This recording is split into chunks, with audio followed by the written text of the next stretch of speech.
Okay, back to our examples of leaders: George Washington, Abraham Lincoln, and Martin Luther King Jr. I'm going to talk about some examples of strategic leadership and shared vision with these three. Washington was a listening learner. Furling said probably at an early age he'd found it safer to listen and learn, particularly when in the company of better educated, more cosmopolitan sorts. A study of George Washington's mind reveals that although Washington was underprepared for just about every occupation he undertook, he turned to reading to prepare rather than rely on others too heavily, said Harrison. His functions as the military leader, strategy, operations, and tactics, he revealed himself as a genius in those leadership areas, as the general and commander-in-chief of the United Colonies. Consider first his role as a visionary leader. He had the vision of an independent, Republican constitutional government controlled by a free people. He also envisioned this nation as contributing to the uplifting and happiness in the years, even centuries to come. And this vision is now being fulfilled as many nations around the world are becoming democracies. As a visionary leader, strategic, he developed an organization with a culture which achieved the goal of winning the war for independence. He was a leader and a manager, really, if you look at it. During the 8 years of the American Revolution, he spent just as much time, thought, and energy as the organizer and administrator of the military forces as he did as a military strategist and tactician. But without his persistent, intelligent, strategic leadership, the Army as an organization would have collapsed from within, unaided by British military might. Now, Abraham Lincoln said, according to Donald, I cannot read generally. I never read textbooks, for I have no motive to drive and whip me to it. As a lawyer, he would learn from lectures and would study cases. Though he wasn't a member of any Christian church, he found comfort and reassurance in the Bible. Donald said, this great book is the best gift God has given to man. Although he lacked formal instruction, White said that he worked all his life to become an educated person. So strategy, study, preparation. In his preparation to be a military commander, according to Driel, he learned a new subject almost entirely through his own efforts by reading, questioning, and through lonely hours of thinking. Most leaders don't take the time or even calendarize these times of thinking, these times of strategy, big picture, long-term thinking. It's important as a leader to do that.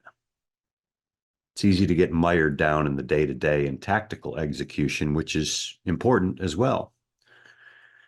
Lincoln read Shakespeare, the Bible, poetry, and military manuals, developing his own self-taught coursework, according to Miller.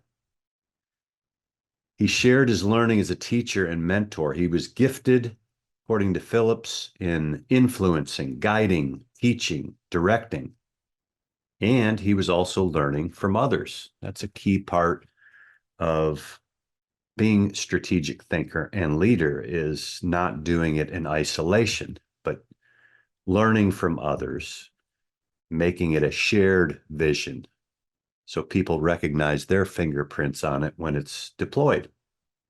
Donald Phillips says that the foundation of Abraham Lincoln's leadership style was an unshakable commitment to the rights of the individual. Furthermore, the two most fundamental values that have mobilized Americans, the pursuit of liberty and equality.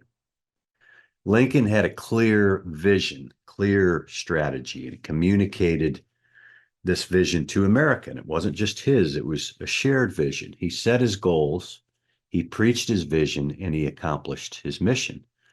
His vision was giving liberty not alone to the people of this country, but hope to the world for all future time. So a leader just doesn't think about the next day, the next quarter, his group, but he thinks about the organization, the company, the community, the country, the world have a great opportunity as a leader to make a broad impact and also make a multi-generational impact. In the Gettysburg Address, Lincoln called on the past, related it to the present, and then used them both to provide a link to the future, according to Phillips. Lincoln's goal was to preserve the nation that Washington had founded and as a republic based on the majority rule. He inspired people in the Gettysburg Address by stating that this nation, under God, shall have a new birth of freedom, and that government of the people, by the people, for the people, shall not perish from the earth. His vision was clear and inspiring, a vision of liberty and equality based on the Declaration of Independence. Consensus was that Lincoln was a brilliant commander-in-chief in terms of developing a strategic vision, according to Miller. Historian T. Harry Williams said, Lincoln stands out as a great war president and a great natural strategist, a better one than any of his generals. Martin Luther King Jr. and his team might have done more planning than any corporation or church in the country. The logistics and strategizing involved for his events and protests involved the logistics and strategizing involved for his protests and even his speaking engagements were monumental. Carson said, in preparation for our campaign, I called a 3-day retreat and planning session. He was always strategizing and not doing it alone, but as a group. King realized that this movement required involvement by all ages and all peoples.